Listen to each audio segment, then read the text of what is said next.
Baiklah, pada kesempatan kali ini saya akan menjelaskan tentang klasifikasi data. Klasifikasi data terbagi menjadi 5. Yang pertama, sumber data. Sumber data terbagi menjadi 2, yaitu data internal dan data eksternal. Data internal adalah data yang menggambarkan situasi dan kondisi pada suatu organisasi secara internal. Sedangkan data eksternal adalah data yang menggambarkan situasi serta kondisi yang ada di luar organisasi. Yang kedua adalah cara memperolehnya. Terbagi menjadi 2, yakni data primer dan data sekunder. Data primer adalah data yang dikumpulkan secara langsung dari sumber penggunaan data. Sedangkan data sekunder adalah data yang telah dikumpulkan di masa lalu oleh orang lain, tetapi dibuat tersedia untuk digunakan oleh orang lain. Yang ketiga adalah waktu pengumpulan, terbagi menjadi 2, yakni data cross-sectional adalah jenis data yang dikumpulkan dengan mengamati banyak subjek penelitian. Yang kedua, data time series adalah rangkaian titik data yang diindeks dalam urutan waktu. Yang keempat adalah sifat data. Sifat data terbagi menjadi 2. Yang pertama, data kualitatif. Data kualitatif adalah data non-numerik, seperti halnya dengan teks, video, foto, atau rekaman yang dihasilkan dari wawancara. Yang kedua, data kuantitatif adalah jenis data yang nilainya dapat diukur dalam bentuk angka atau hitungan dengan nilai numerik unik yang terkait dengan setiap kumpulan data. Yang kelima adalah jenis data.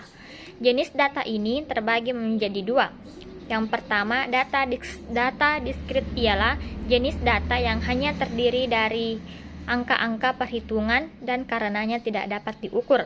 Yang kedua, data kontinu ialah jenis data yang menggunakan nilai numerik yang bisa dipecah menjadi beberapa unit yang lebih kecil.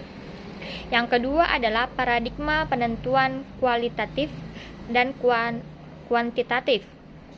Yang pertama, penelitian kuantitatif.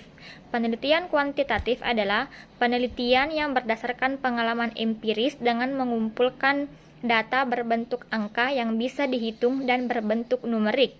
Yang kedua, penelitian kualitatif adalah penelitian yang bermaksud untuk memahami fenomena tentang apa yang dialami oleh subjek penelitian, misalnya perilaku, persepsi, motivasi, dan tindakan. Yang ketiga adalah populasi dan sampel.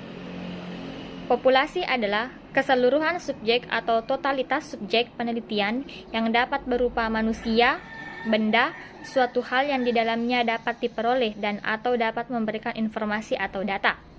Sedangkan sampel adalah sebagian dari populasi yang diambil sebagai sumber data dan dapat mewakili seluruh populasi. Populasi dapat dibedakan menjadi 3. Yang pertama, populasi terbatas. Yang kedua, populasi tak terbatas. Dan yang ketiga, populasi homogen. Keuntungan menggunakan sampel memudahkan peneliti untuk jumlah sampel lebih sedikit dibandingkan dengan menggunakan populasi. 2. Penelitian lebih efisien. 3. Lebih teliti dan cermat dalam pengumpulan data. 4. Jika subjeknya banyak dikhawatirkan adanya bahaya bias dari orang yang mengumpulkan data. Yang kelima, penelitian lebih efektif. Teknik penarikan sampel. Yang pertama yaitu non-probability sampling. Terbagi menjadi 1. Sampling sistematis, 2. Sampling kuota, 3. coarse, 4.